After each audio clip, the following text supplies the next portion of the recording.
Hello students, स्वागत है आपका इस यूट्यूब चैनल में।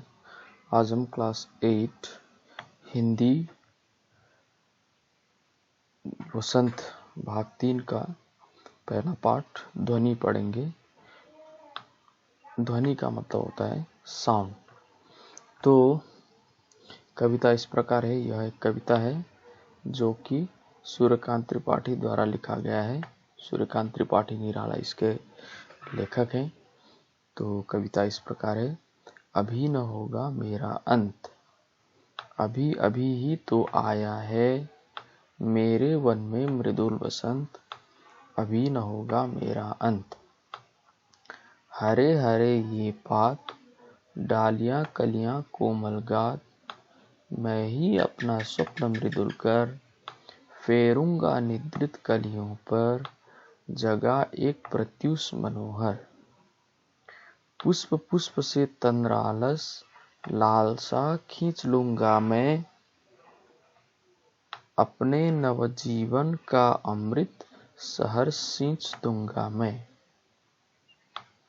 द्वार दिखा दूंगा फिर उनको, है मेरे वे जहां अनंत, अभी न होगा मेरा अंत। सूर्यकांत त्रिपाठी निराला। तो इस कविता में लेखक ये बोल रहे हैं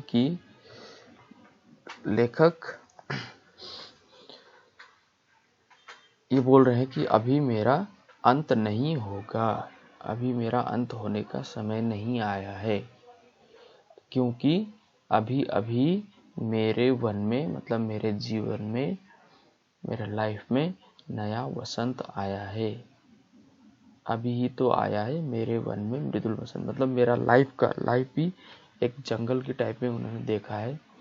तो हमारे लाइफ में कैसे कैसे इंसिडेंट आते हैं, उन सब में से मैं अभी अभी वसंत आना मतलब अभी अभी जागना या अभी स्टार्ट करना। तो अभी अभी मेरे लाइफ में एक नया वसंत आया है, जिससे ये साबित होता है कि मेरा अभी अंत नहीं होगा, अभी अंत नहीं हुआ है। सेकंड पैराग्राफ में, हरे हरे ये पात डालियां कलियां कोमल गात, मैं ही अपना स्वप्न मृदुल कर फेरूंगा निद्रित कलियों पर, जगा एक प्रत्युष मनोहर।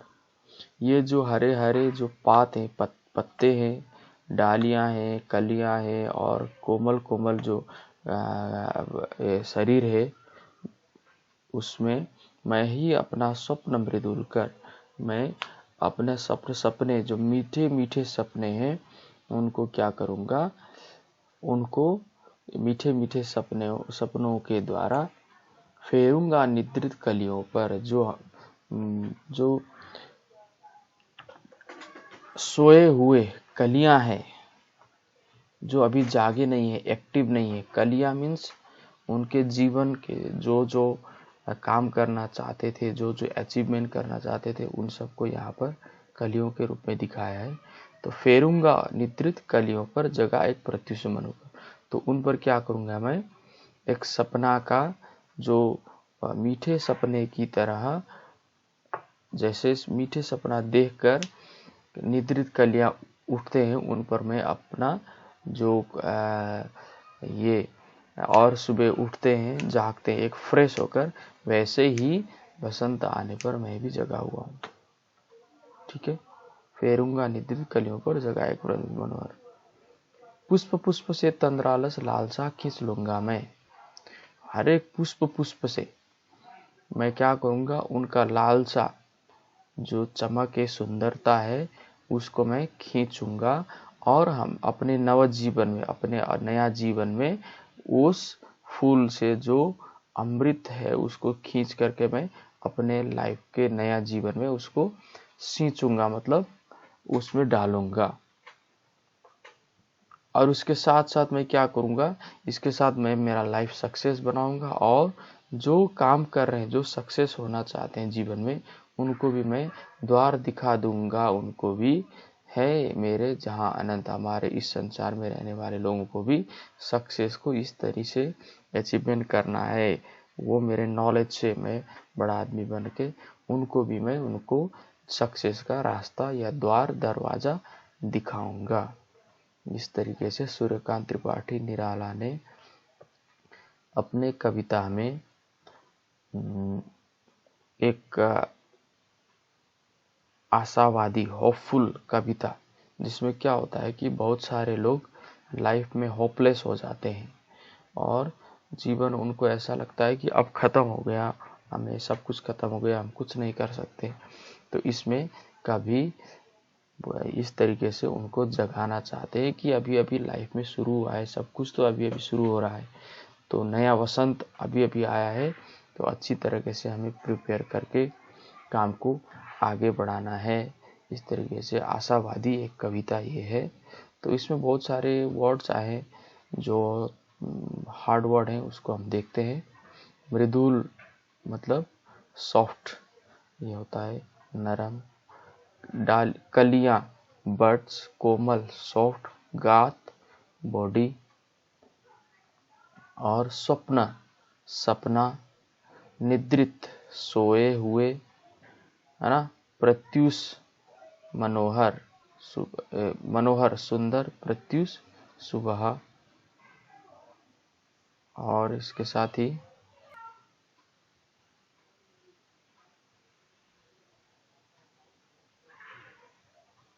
हाँ, प्रत्युष मनोहर सुंदर, मन को हरने वाला।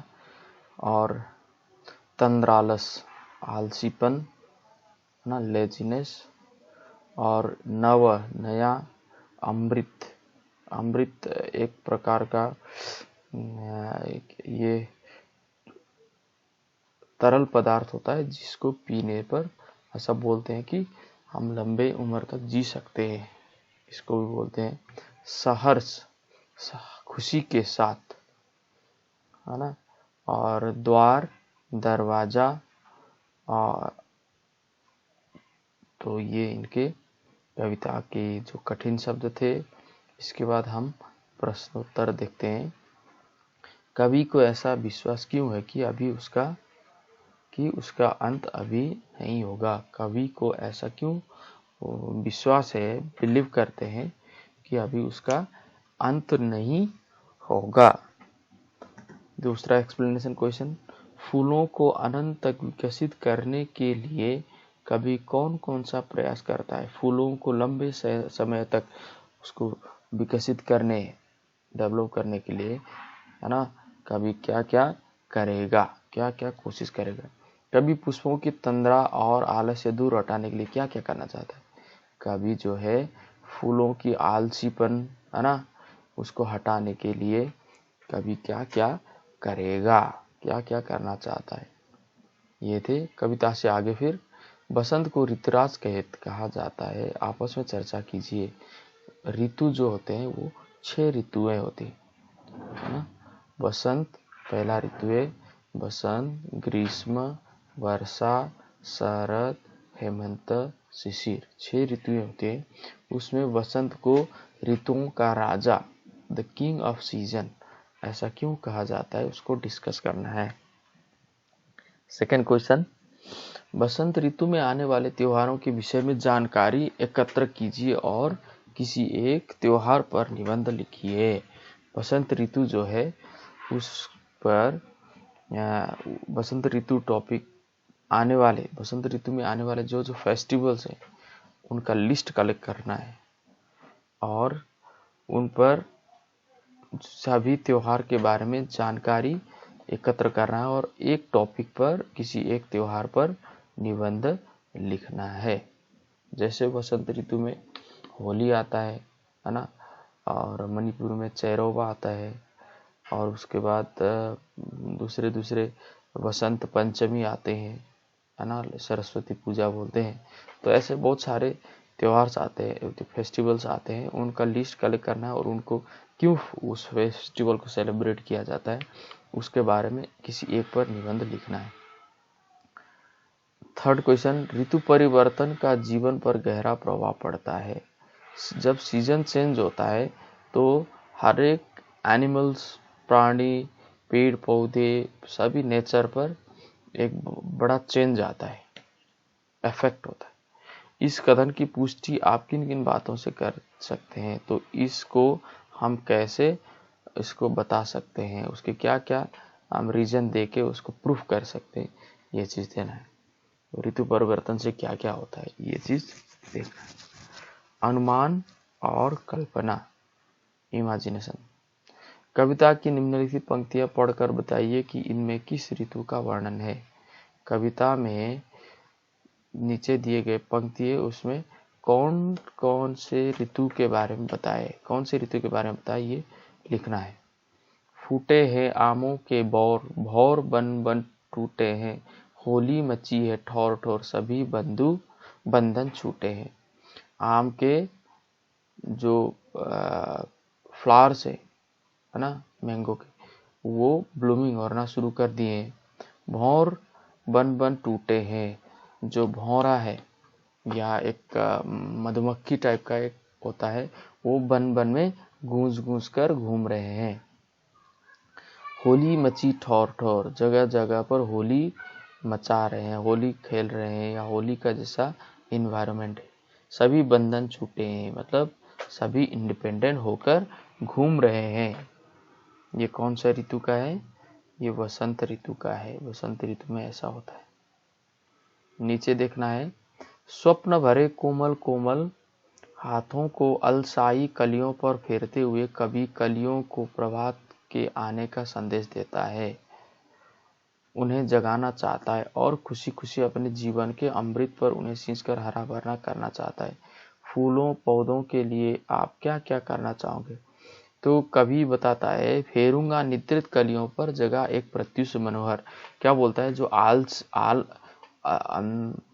आलसी होकर जो मरने के कगार पर गए हुए जो पौधे हैं, फ्लावर्स हैं, उनको मैं क्या करूँगा, उनको अपने हाथों, कोमल कोमल हाथों से उनको टच करूँगा और फिर से उनको जगाऊंगा, ऐसा कविता में कवि कहता है, और उनको फिर से हरा भरा बनाएगा।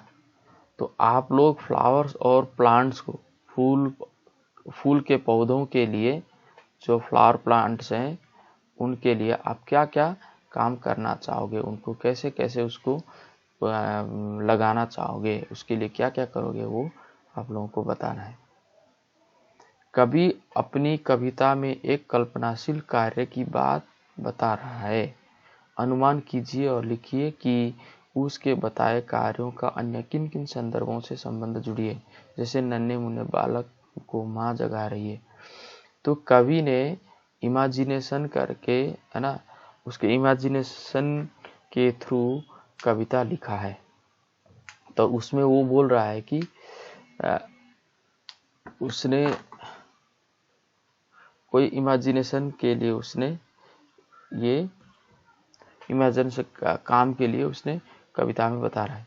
अनुमान कीजिए और लिखिए कि उसके बताए कार्य में अन्य किन किन संदर्भों से जो संबंध जुड़ सकता है। उसके कविता में यहाँ तो फूलों के बारे में बताया है ना, उसने फूल के ऐसे जो मुरझाए हुए फूल हैं, उनको मैं सुबह सुबह अपने हाथों से अमृत सींच दूंगा और उनको फिर से जगाऊंगा, फिर हरा भरा बनाऊंगा। तो इमेजिनेशन कर, तो इमेजिनेशन करके उसने बताया। तो उसी चीज़ को हम आप दूसरे कौन कौन से फील्ड में उसको, उस इमेजिनेशन को इम्प्लीमेंट कर सकते हैं। जैसे नन्हे मुन्ने बालक को माँ जगा रही हो, जैसे जो फूल है, एक फूल मतलब एक छोटा बच्चा भी फूल जैसा ही होता है। तो माँ क्या करेगी, सुबह सुबह उसको अपने हाथों से, कोमल कोमल हाथों से उसको जगा के, है ना, उसके लाइफ में या मॉर्निंग आने का मैसेज देगी। इस तरीके से यहाँ पर बताया। तो आप लोग भी कल्पना कीजिए, इमेजिनेशन किया कि और कौन कौन से फील्ड में ये सब उसका कविता का कल्पनाशीलता इम्प्लीमेंट हो सकता है। भाषा की बात, हरे हरे पुष्प पुष्प में एक शब्द की एक ही अर्थ में पुनरावृत्ति हुई है। पुनरावृत्ति का मतलब होता है रिपीटेशन। हरे हरे मतलब हरा, पुष्प पुष्प मतलब पुष्प, तो एक ही वर्ड को दो दो बार रिपीटेशन करके यहाँ बताया गया है।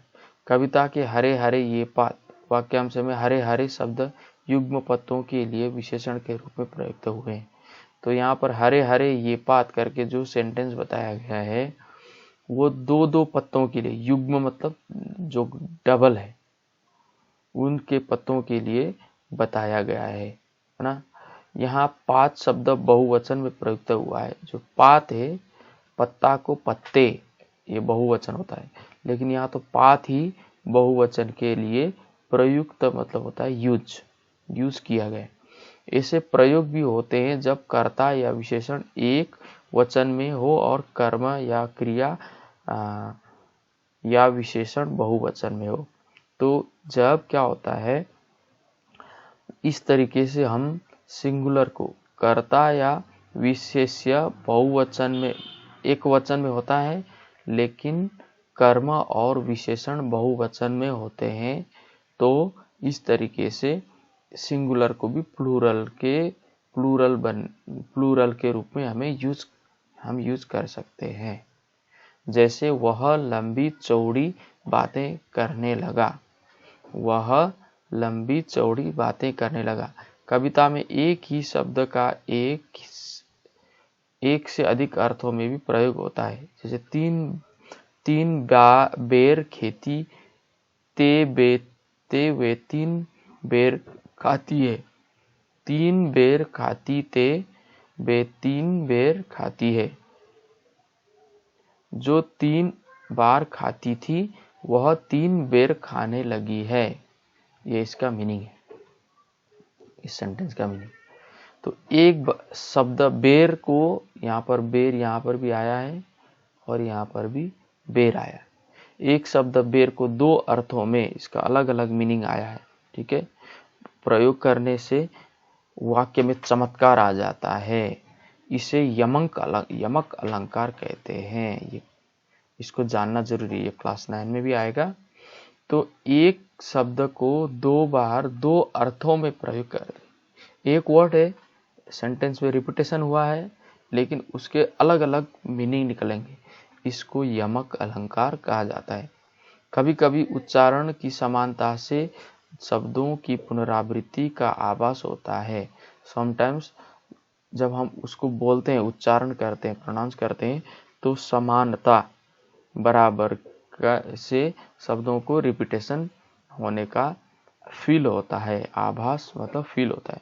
जबकि दोनों दो प्रकार के शब्द होते हैं, लेकिन दोनों अलग अलग टाइप के वर्ड होते हैं। जैसे मन का और मन का, ये एक साथ है और ये अलग अलग है, लेकिन हम जब बोलेंगे तो ऐसा लगता है ये एक जैसे ही हैं।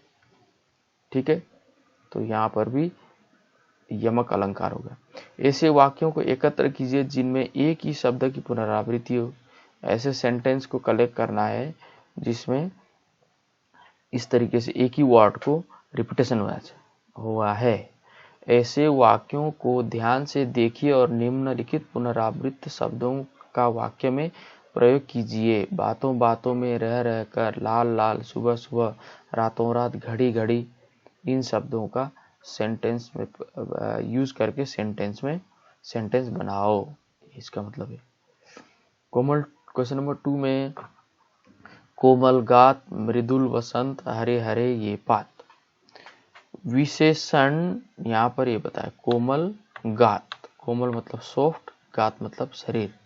तो ये विशेषण है। मृदुल वसंत ये विशेषण है। हरे हरे ये पात ये विशेषण है। और ये संज्ञा है, वसंत भी संज्ञा है, गात भी संज्ञा है। विशेषण जिस संज्ञा या सर्वनाम की विशेषता बताते हैं उसे विशेष्य कहते हैं। ये बाय हार्ट करना है, याद करना है। विशेषण जिस संज्ञा या सर्वनाम की विशेषता उसके बारे में बताता है उसे विशेष्य कहते हैं। ऊपर दिए गए वाक्यांशों में गात, वसंत, पात, यहाँ पर मैंने पहले ही बता दिया, बात, वसंत, गात ये शब्द विशेष्य हैं क्योंकि इनकी विशेषण क्रमशः कोमल, मृदुल और हरे शब्दों से ज्ञात हो रहा है। इसमें ये कैसे हैं? शरीर कैसा है? कोमल है। वसंत कैसा है? मृदुल है। पत्ते कैसे हैं? हरे हरे हैं। तो यहाँ पर इनकी विशेषता है ये संज्ञा की, तो ये पहले बता दिया गया है, इसलिए ये विशेषण है। अब ये यहाँ भी अंडरलाइन करके बैठ करना है। हिंदी विशेषणों की सामान्यतः 4 प्रकार माने गए हैं: गुणवाचक विशेषण, परिमाणवाचक विशेषण, संख्यावाचक विशेषण और सार्वनामिक विशेषण। ये विशेषण के टाइप्स हैं। अब एक्टिविटीज दिया गया है कुछ करने को। वसंत पर अनेक सुंदर कविताएं हैं, कुछ कविताओं का संकलन तैयार कीजिए। वसंत ऋतु में बहुत से कविता हैं, उनको कविता को कलेक्ट कीजिए। शब्दकोश में वसंत शब्द का अर्थ देखिए। शब्दकोश में यहाँ पर जो डिक्शनरी है उसमें वसंत का क्या मीनिंग दिया है वो देखना है। और शब्दकोश में शब्दों के अर्थ के अतिरिक्त बहुत सी अलग अलग तरीके की जानकारियाँ मिलती हैं, उन्हें अपनी कॉपी में लिखिए। तो वसंत ऋतु के बारे में डिक्शनरी में अलग अलग इंफॉर्मेशन भी दिया रहता है, उसको कलेक्ट करना है और अपने कॉपी में लिखना है। शब्दार्थ है मृदुल कोमल, पात पत्ता, गाछ शरीर, निद्रित सोया हुआ, प्रत्युष प्रातःकाल यानी मॉर्निंग, तंद्रालस नींद से अलसाया हुआ, मतलब नींद से अभी सुबह उठा है तो नींद उसको अभी नींद से जगाई है कि वो आलसी जैसा हो गया है। ये लालसा कुछ पाने की इच्छा, अभिलाषा या चाह। तो इस तरीके से ये आप लोगों का चैप्टर नंबर 1 है। तो इस कविता को अच्छी से पढ़िए और इसका मीनिंग जानने की कोशिश कीजिए। इसके साथ ही आपका ये पहला चैप्टर यहाँ ख़त्म होता है। एक्सप्लेनेशन आपको इस एक्सप्लेनेशन से आपको इस कविता के बारे में जानने में काफ़ी मददगार होगा। इसी आशा के साथ मैं ये वीडियो यहाँ कंप्लीट करता हूँ। Thank you.